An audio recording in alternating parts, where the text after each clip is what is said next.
pi na le nya lung nem khan ne kakunin om mok ding mo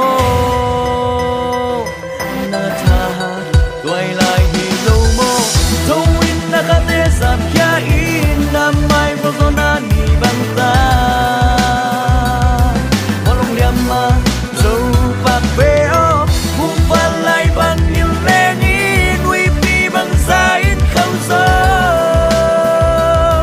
ta sa nin ma na tu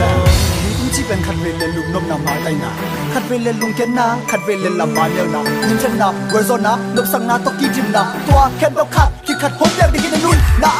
lùng kiến na tua chặt khá đen lùng kiến ba kén lùng nôm na im phong ngạc chỉ phô kim ba đen ăn thô kim ba im ôm mong mong khát cuốn đốt kén na ngà đi hoa lên bên na khát lên tôi đốt lại tôi lên bên na yo chỉ ba kén na lùng tăng na sẽ khát để kén kí si kí qua héo cây đi ôm đầu ha na ngà đi khi năm dòng kia sa bên ba sung pan xóa ta năng tông sát đi ba tông cây na xóa tăng năng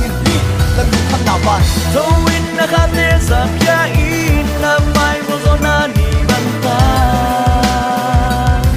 Molong liyama Joe pagbeo Mupalay bang yung lengi Nui pi bang sain khâu so Ta sa rin man na tundo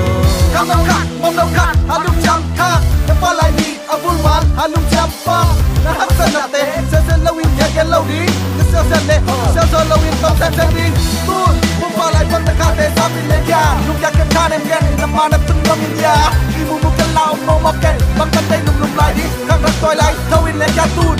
Anong tang na siya ki kung chip pa sa bagyang So tanang laman na amlaw chi inday kakun na hiyang Yung yakin tasani, lawin ong yung twalay mom no Mamulin ka, mong bay di, non nawa sa panapahi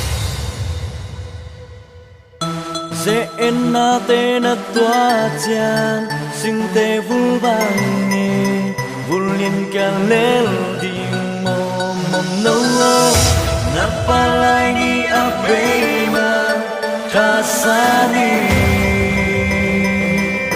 Tokya Tawin na kate sa piyain Na may bozo na ni banta Walang yama pagbeo Mupalay bang ileni Nui pi bang sain khâu so